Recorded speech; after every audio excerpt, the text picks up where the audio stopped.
Hi my friends, if you got to this far to the end, I'm just added in another extra bit of footage. The one that you're watching is a little bit old, about a month or so ago I made it, and this one is pertaining to what happened last night. At 4 in the morning, we had a circling of the police helicopter, and I have at least 6 other recordings of that available harassment, and it's just based on, I had been seeing the police non-stop, so I started to do this. And I've seen it a couple times before that, so I've recorded it. I'm going to compress it. I'll show you a couple of really short blurbs because there's a short amount of time left. Alright, well these fuckers have been up there circling right above people's homes, loud as hell, and this is my complaint. This is ridiculous. People trying to sleep and this shit going on. How the fuck are they helping anybody with that shit? People need to put complaints in on together. Circling for no reason. This is, the 4th time they've been around? I've only just come out. I was up in my window watching them 3 times doing circles, trying to figure out what the hell they're doing. But this is a level of harassment, disgust on the people who are trying to just live their lives and sleep, supposedly making it safer, but I'm sure there must be some kind of law not allowing them to swoop down this low, harassing the shit out of people when there is no reason to need to be. Sleeping at 4:30 in the morning, they're circling above my house and everybody else is around here. I don't see any police, I don't hear any police, I just see a helicopter 4:30 in the morning completely harassing the crap out of people trying to sleep.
Oh, coincidentally, I did meet her when I was 15, didn't even know. I was 15, I walked in with my buddy to score some pot from a dude I knew. It was his cousin. Looked in the kitchen, to my right, seen this little English girl in a pajama suit that covers your feet to the top. You know what I'm talking about. And she was pregnant, and a pram next to there with a little baby in there. Didn't even fucking know, man, that I was looking, I guess I was closer to 16, that I was looking at my future wife and children that were to be, that I would meet in a couple of years down the road. The world works in a strange, mysterious way. We're still together. We beat the fucking odds, I'll tell ya. And I love her. She is my half. She helped make me who I am. God love her. And she has an amount of abundance of love I can't even come equal to for the children and grandchildren. She'll always be there, and all I am is in tow, trying to keep up with her. Amazing woman. So, as I was saying, I was moving to Edmonton, and I had the leather jacket, long hair look. Again, not a kid out there looking for scraps, not fighting, nothing, just doing it. I was working, ran off to do my fucking job. It was 5 in the morning, walking to work. Cops, woo, from nowhere, not asking me who you are, can I see ID. Bam! I'm up against the fucking car, man. My face is implanted in it. They got my feet in the air. They're checking my fucking shoes and saying, somebody need a house just nearby recently in the last whatever time, and you fit the description, and we're checking you out. I was on my way to work. I was like about less than a half a block away. My God, man. And this was city cops. I had left the RCMPs to learn about the corruption of city police. Like, is there not a law for these people who, kids and young people, are just doing their thing? We're not fucking thieves. Just because we look like it to you, that you get your appearance based on that, does not give you the right. The majority of them are, these kids and myself, we're good. Okay, we might smoke a little pot and experiment a little, but you know what?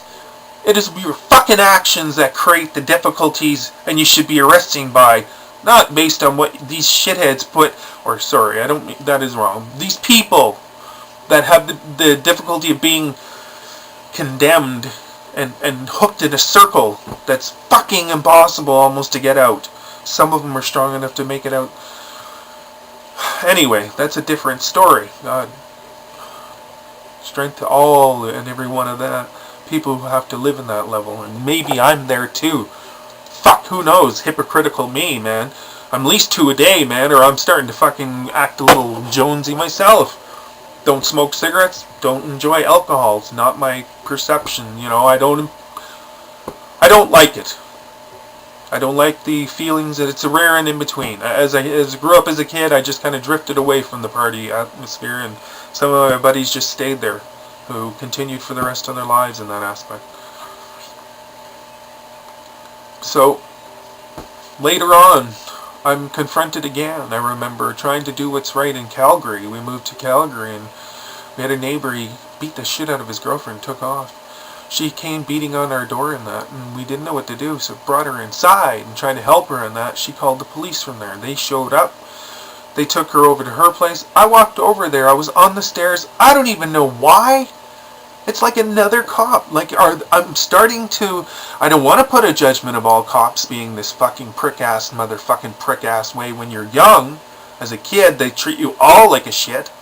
But it seems to be that's the perception, that if you're under a certain age, they treat you like a piece of shit. Doesn't matter if you're there to help and do things right or be... They judge you. He comes out of the fucking place, not even asking me, hey, can you move out of the way? He launches me off the top of the fucking stairs because I was in the way. Of course, I got good reflexes in that, and I land on my feet. And then I remember saying something, because I'm, the way I am, where's a fucking camera when you need one? That didn't make anything better, because, of course, later on, I guess my brother-in-law, Paul, had a warrant out for his arrest, tickets, or some bullshit. His bike was leaning against the wall, and they came knocking. I said, no, he went to the store, and he did. And I don't even know what the fuck, man. One cop, he pushes me out of the way, starts walking through the house. No warrant, no nothing. The other cop's standing there. I got my wife there. I got 3 children now. Not doing fuck all wrong again. Trying to fucking help out. And this is the kind of society I have to live in? Come on, people.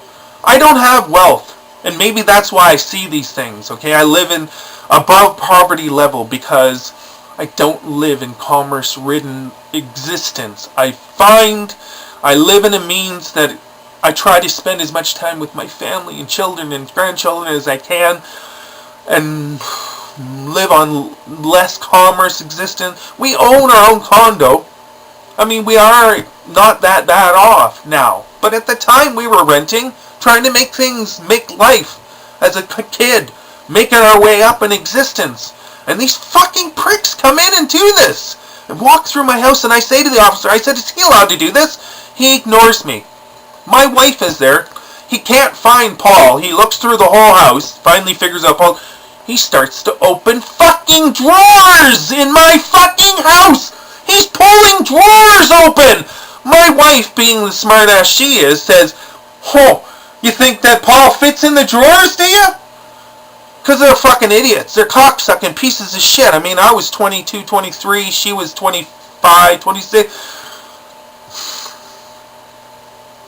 You want us to be a decent piece of society when we have to endure this kind of absurdity? That we can't even turn to our police force and say, why are they doing this wrongness? I mean, literally, I would tell everybody at this point in time that if they do even the slightest maneuver on you that's incorrect and wrong, sue the fucking cocksuckers! Because it didn't stop there, my friends. You know what? I was in the papers. There was a fire just over in my complex here. This 92-year-old woman who... I seen the smoke. I smelt it and I ran over there. I seen neighbors standing around watching the smoke billowing out of their condo, the people's condo. They didn't see anybody, so I ran up and I pounded on the door. Nobody was answering, so I opened the door and I ran in. And I seen the old lady. She was just coming in and she was putting her shoes to bend over.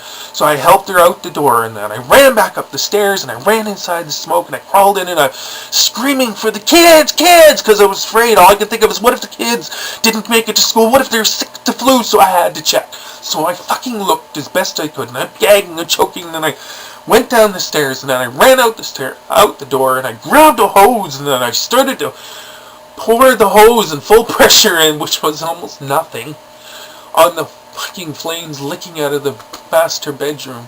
I didn't even know at this time the whole attic was engulfed in flames, that I was crawling with flames galore over my head at the time. Would I have still gone in? I don't know.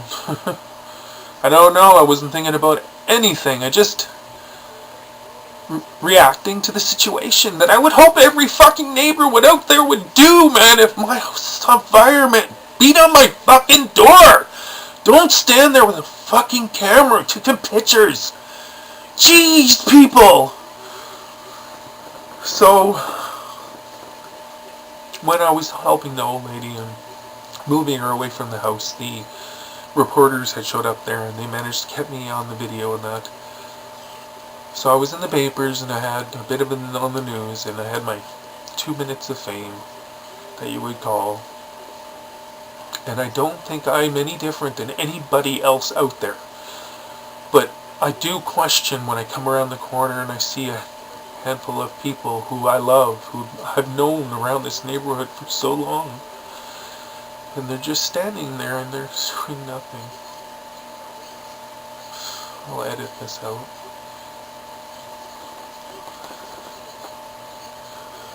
Like I remember the old days when they fucking bucketed brigade and, you know, everybody stood in line with buckets and they were splashing on the fucking homes trying to save the peoples and dragging shit out. Nobody was doing this. We all wait for another organization to come and run to the rescue because, oh my god, you better not, because you might die, you might risk your life. Nothing could have happened in the time that I could have ran in and grabbed a few of his precious items even or whatnot. I'm not saying that, you know, I don't want to put people in the risk aspect, but I just, where do you draw the line even, people? So then my children are now being harassed by the police. My daughter was put on the newspaper and the internet, all across the fucking the news, for wanted for armed robbery. Her picture plastered. About 12:31 in the morning when the liquor store was closing and she was buying liquor for her friend who was down the street, this other girl underage. She was there with her being of age, with her ID, and she watched these guys run in, grab a bottle, run out. The manager ran after the guy to grab him. When he got outside, another of his friends came around the corner, jumped him, started beating the crap out of him. When they ran off with their liquor and everything, my daughter stayed behind and tried to do what was right and helped the man to his feet and asked if she could help. Is there anything she can do? And they plaster her face. Instead of as a witness, which they later came to the conclusion thanks to Dad coming down to the police station, because even then the attitude was disgusting at first, you know. They put her face all over, you know, and this is supposed to be okay? It's not okay, you fucking incompetent pieces of shit, and we still didn't do anything. We didn't sue. We still tried to do the right thing. And now you pieces of shit come to my front door. And when I'm dealing with a violent piece of shit against with my daughter, an ex from years earlier relationship, violent tendencies, piece of shit, you come to my door because of more of his lies, which all gets turned and worked out. And when I go to pull the phone from my back pocket, You all fucking pull your guns just about like I'm gonna pull a gun and shoot you all. You come to my home, you knock on my door, and you fucking try my door handle, which you try to deny openly. You try to deny openly. Once all is said and done, you all walk away with everything's okay because you see the camera there and probably pretend that you might have been caught in the blue. And again, I try to do what's right and show you it's a pretend camera. Don't worry, $17 at Walmart. You know, to try to show you that you are human too, officers. But you fucking were ready to pull a gun on me because I pulled a phone out of my back pocket in front of my door a little bit too quickly for your taste. How are you being trained for... My God! What is wrong with you people?